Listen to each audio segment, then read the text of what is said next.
Greetings and salutations to all newcomers and regular viewers and women. We just got back from doing our free comic book day experience, and if you want, here's some pictures. Ba-da-ding. Cool. Yeah, no, see that Tusken Raider? Yeah. How about that Wookiee? Yeah, that guy was huge. What'd you think of that Wookiee? That was a nice costume. Yeah. Anyway, so yeah, we got free comic book day swag. Yeah, you can see it right there. So, free comic book day 2015. Really good day today. It was a lot of fun. We hung out in line with a lot of people who equally shared the passions of our comic book stuff. Nathaniel, our Green Lantern, was with us, and he brought his laptop, makeshift laptop, and little setup. So we had a little audience. Yeah, we had a little audience because we were like the only guys there that had like a little setup, and we were playing Super Smash Bros. The original with 3 wired PlayStation 3 controllers via USB on the emulation, and that was a lot of fun because people were watching like, oh my god, you got Smash Brothers? I don't know if you guys noticed, but right behind you there was a parked car, and there was a little kid who was in the car watching. I did not notice. I was too busy fighting. And then after a while of Smash Brothers, then we switched over to Super Mario World, and then that was fun. Yeah, and then they opened up the doors. So yeah, now first thing is that this year they gave away like this big Avengers book. Now I'm not. It's not a comic book. Now basically, I guess it's kind of an Avengers guide. Since basically. Yeah, since the new movie is out, they're kind of giving you like the lowdown of all sorts of different characters, and I guess we can give you like a couple screenshots of it. But there's really not much to see in here. It's like meet the creators, see some of the artwork, and very basic stuff. There's not a whole lot to behold in this thing. It's just like a nifty little giveaway that I guess they were doing as promotion for the movie. Yeah, makes sense. Yeah, why not? Now another issue that we got that we're not going to talk about right now. But it's called Divergence, which is a continuation of the New 52 Convergence story arc with all the New 52 characters. It's kind of like the beginning of the end, so to speak.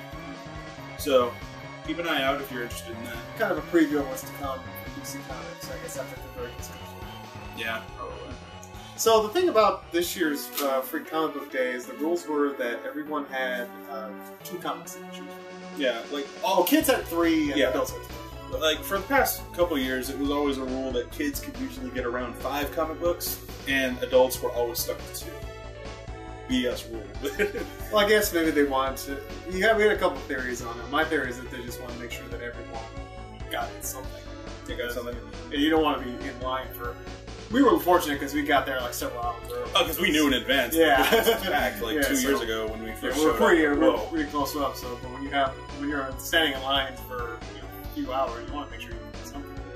Well, yeah, I'm sure that they don't run out, but like most of the good stuff probably is taken within the first. Yeah. Like several picks. Right. So yeah, their new rule was kids could only get 3 and adults same rule, just typically. So there was a reason we went to. Every reason we always go. We always go there, but we had a little extra incentive this year. Yeah, and our incentives were as such. The main one right here. Yeah. So, a new crossover between our favorite robot and our favorite hedgehog. Mm-hmm. And of course, by artwork design, it's supposed to look like this, but you know. So this is MegaMan and Sonic Worlds Unite Prelude. Yeah, it sets up the new crossover, which is going to be with Sega, Capcom, and Archie Comics. Yeah, Archie Comics. So begins May 27th. Yeah, so we're gonna bring in MegaMan, Sonic the Hedgehog, MegaMan X, and Sonic Boom, and a whole bunch of other Sega franchises. Nice! And Capcom. Yeah, Capcom. Can't forget Capcom. Lots of Capcom characters are gonna be there too. You know, it's amazing how 2 franchises that are both kind of in the dirt right now. Sega's dropped off the face of the earth, not doing any more like console stuff as far as we know. Capcom is evil. Not evil, just I don't know. It just seems like it's funny that it seems like Archie Comics does a better job of taking care of their characters and their franchise and the Capcom Sega franchises better than Capcom and Sega are. It's like the most successful their IPs are all doing are in the comic book books, right? They're basically become comic book characters now. Yeah, so we were kind of worried and concerned, considering that it's a big crossover. Are people going to start scalping the comic books? Oh man, I wish you didn't say that. I hope you didn't give anybody any ideas. So yeah, people are going to now start scalping the comic books whenever they come out. Make sure to get multiple copies of issue number whatever. With I wouldn't put it past them. I wouldn't put it past them. It wouldn't be the first time. Come in with... Guy comes in and just takes the whole stack of work. It just drops you them. mother them. Like, I'd like to think that the comic book stores have a rule. Like, you can't do that. I don't think they care. I think that as long as people buy the comic, as long as they're making their money, they don't care about the scalping part of it. Maybe not, but you'd like to think that they have a rule. Like, you can only get like so many of the same comic per customer. Like, as far as comic books go, and considering how big of a market that is and how professional the comic book world is, you'd think there would be a rule that they would not allow that. So yeah, anyway, the story behind our little MegaMan Worlds Unite, Sonic Worlds Unite story is very short, because each one is a really short section. Well, free comics don't have a lot to them. They're basically previews of stuff that's about to come. Mm-hmm. One thing I did like, though, is that it had both a Mega Man and a Sonic story. Yeah, which I thought was last year. So it kind of shows the setup before the big crossover event happens. I guess you want to start with the Mega Man one? Okay. Well, in a way, you could kind of pick it up after the events of Worlds Collide. It basically starts where that ends, basically. Yeah, like, of course it starts at, like, a little while, because there was a whole betrayal story arc with Mega Man that happened. But it kind of picks up after that. I'm sorry. There was refresh my memory. There was Worlds Collide. Then there was the Dawn of X. Yeah. Then there was the Dawn of X. Okay, that's where it's going from there. So actually, I was thinking Dawn of X, where it goes in there. Yeah, it was Worlds Collide, Dawn of X, Betrayal, and then now let that us. Okay. Yeah, so it begins off with Xander Payne, who you might remember from the Emerald Spears. I'm liking him. I kind of wish if they ever made Mega Man games or X games again, I'd like to see him as a villain in that one. I kind of like him actually. well, the whole thing about the Emerald Spears is a big joke. Really? Well, yeah, because it's based on the Ruby Spears cartoon. Okay. Yeah, the Ruby Spears. By the way, we're going to be hip deep in spoilers here, just to let you know. Yeah, so I thought that was the first time I heard that. I'm like, oh, I get it. It's a play on words. They're referencing Ruby Spears cartoon, or Ruby Spears the company. Right. Because Ruby Spears, they also did the Superman cartoon. Yeah. The 80s one that nobody remembers. Yeah. So yeah, Xander Payne, he's locked in prison, and for some reason people are allowing him to keep his shiv, probably out of being scared to approach him and take it away from him. The one line I liked is that, well, if he starts cutting himself, then we'll move him to a rubber room. Well, he seems content with using the shiv to carve things in the wall.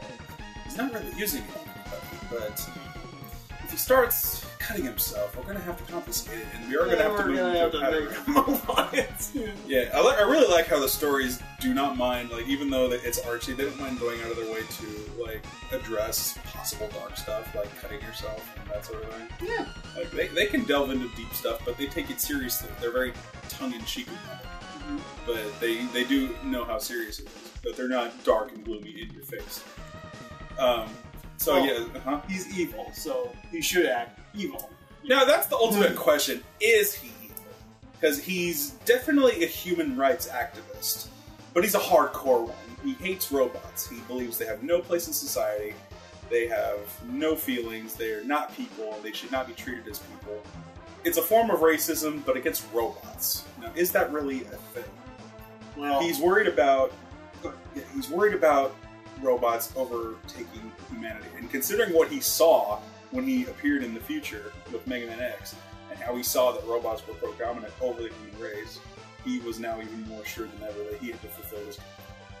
I'd say he is evil because he's someone who's willing to kill human beings, sacrifice human beings for the greater good.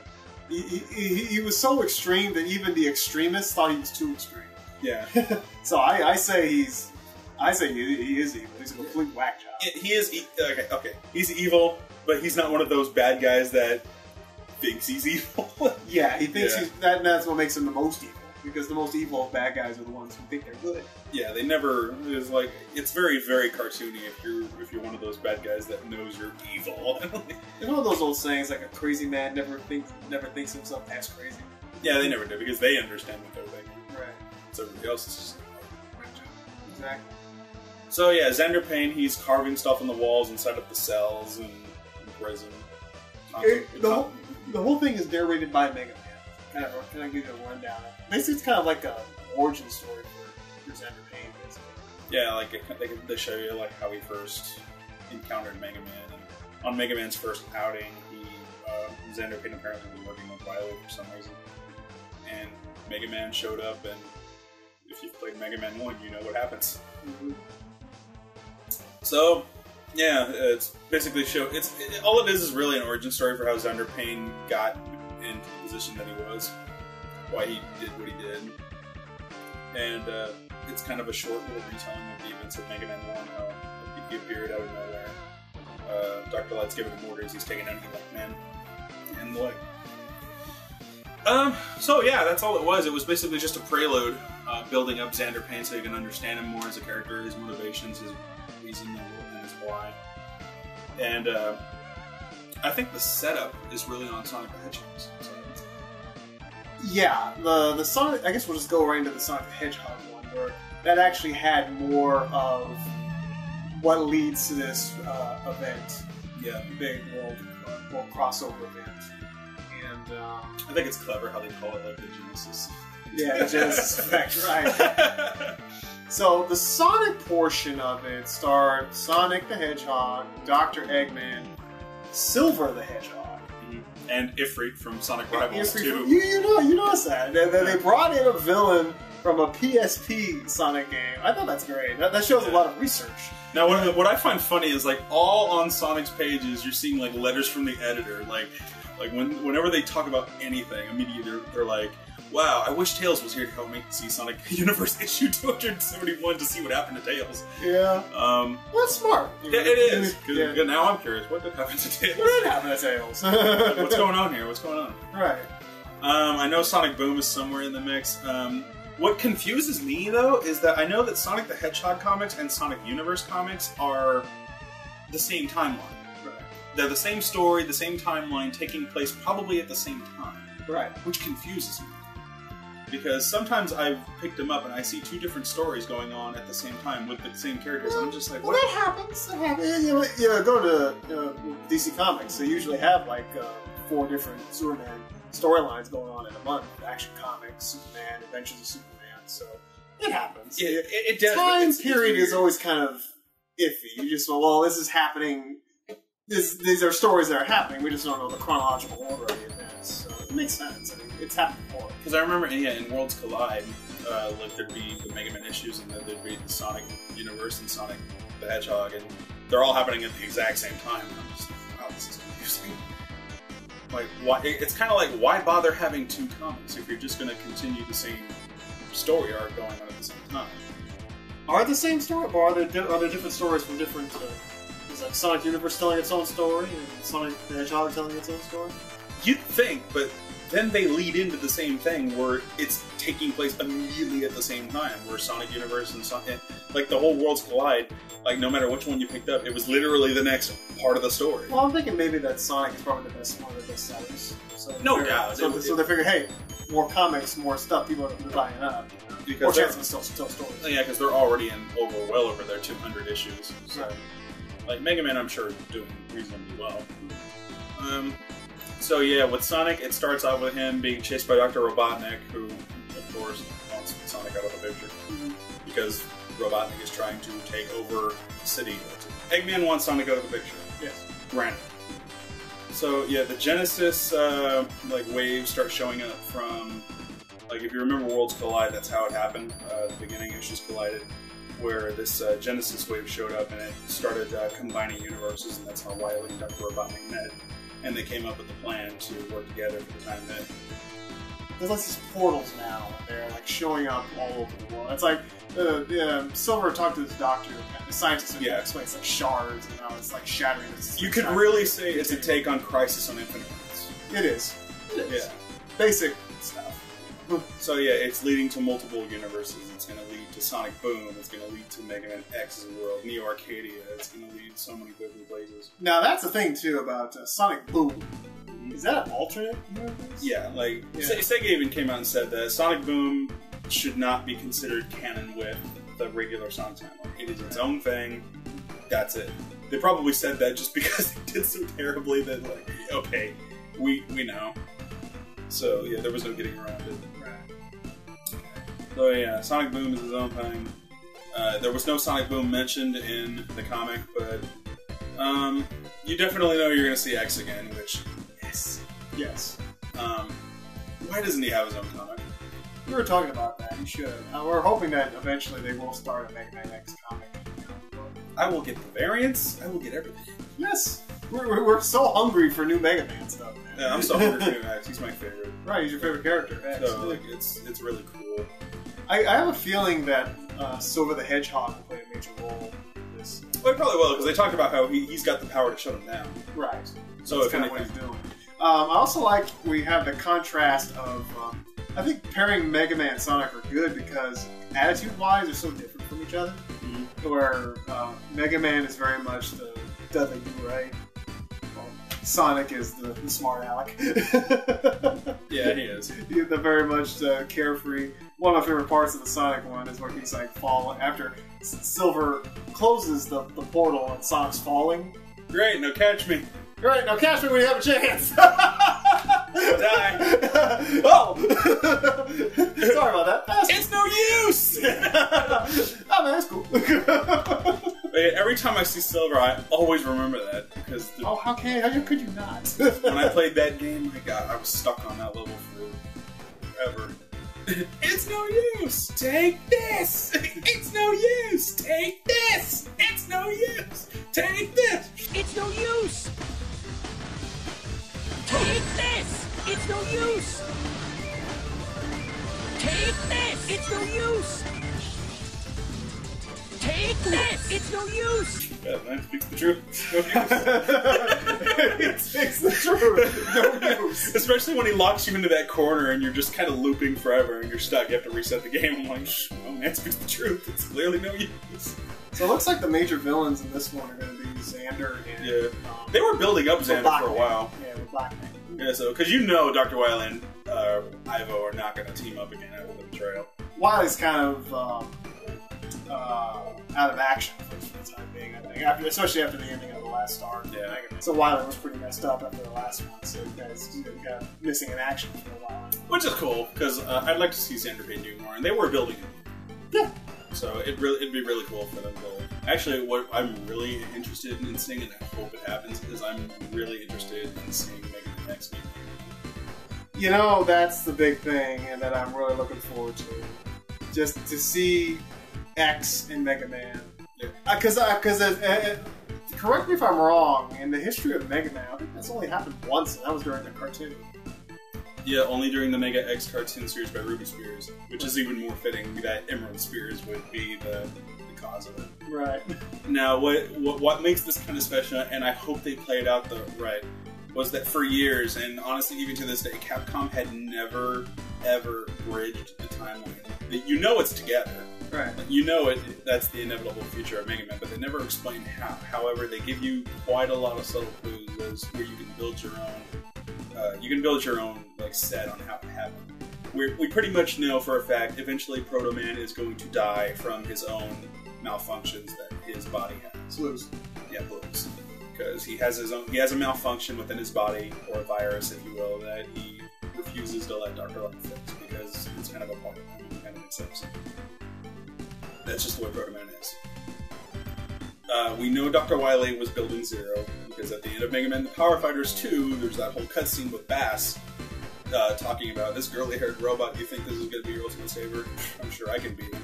So that pretty much kind of sets you up that, okay, Dr. Wily releases this thing, kills him, and it's going to kill Bass in trouble because Bass thinks that he's going to be strong enough to fight it, and he's going to find out fatally that he's not.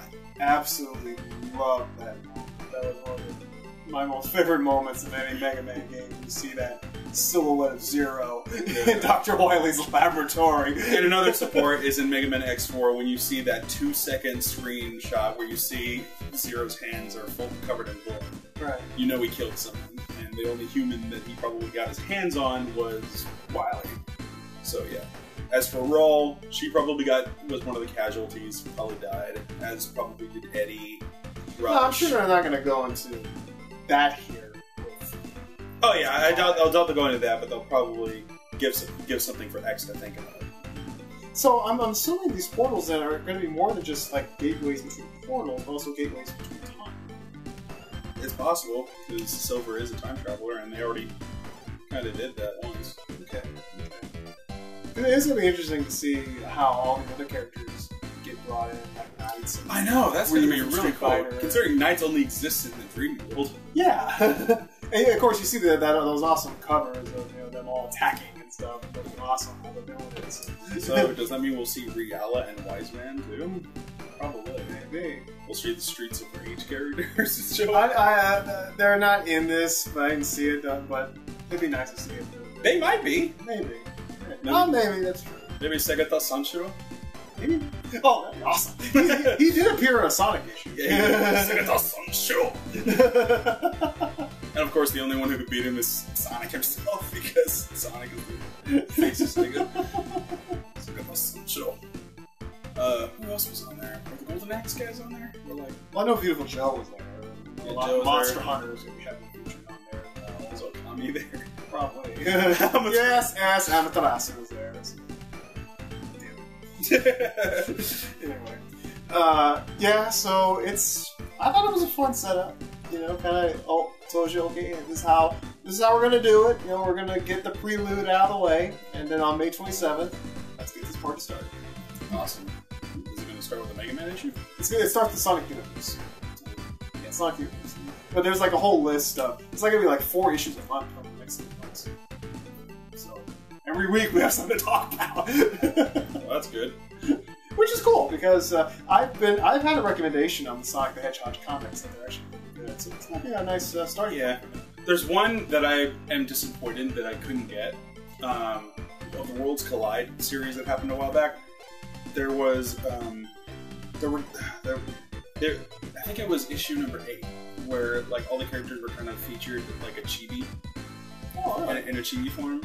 And I only have the Sonic the Hedgehog version because somebody got there before I did and picked up the only Mega Man version. And I asked him like, want to trade? He said no. I wouldn't. So yeah, he got the only Mega Man version of that cover, and I had to get the Sonic one. That sucked. Well, it's whet my appetite, and I'm excited for Worlds Collide. Oh yeah, like Worlds Unite. Worlds Unite. Yeah. So yeah, it'll be awesome. I got every issue of Worlds Collide. One particular issue is not the cover I wanted, but whatever. I hope that's Scalping doesn't happen. Well, if it does, I'll be sure to be there early. Yeah, and you're gonna have to get 2 issues, one for you, one for me. I will have to pay you in advance. If I see them start scalping and I see them going up on eBay for high prices. Well, Gene, I did get 2, but I know what they're worth online. So I'm gonna have to ask for 400.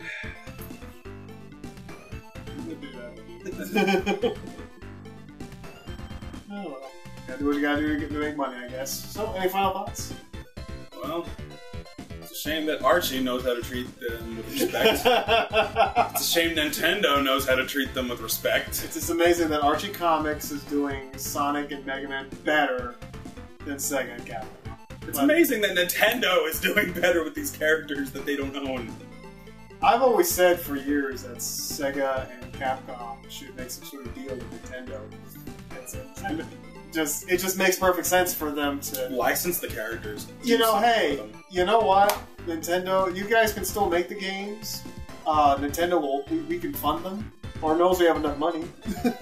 And of course, like you can't say it wasn't a genius move when they added that DLC for Sonic Lost World, where you got to do the Link level where you got Sonic dressed up as Link and going through the Legend of Zelda, and you got Link flying by on the Crimson Bird, and then there was the Yoshi Island level for Sonic. You got Sonic the Hedgehog running through Yoshi's Island. Reboot Mega Man and Sonic, and have those new games, new franchises be true to the originals, true to the roots, and have the exclusives on the Wii U and the 3DS. Making money hand over fist. Under Nintendo supervision. I don't know if a reboot is necessary because I actually. Well, go ahead. But go ahead. Well, if anything, everybody's begging for an X9 because there's really not much wrong with the X series. They just want to see it continue. You know, I'm in the same boat about reboots, but I think a reboot would actually be fine for Mega Man and Sonic to have a new kind of fresh take. Because the thing about reboots with Mega Man is you don't really need to, because you can just kind of make a new Mega Man universe if you wanted to. That's kind of what they've been doing. You got Trigger, you got Battle Network, you got. Well, yeah, you just create a new one. Just kind of go back to the original and kind of retell it.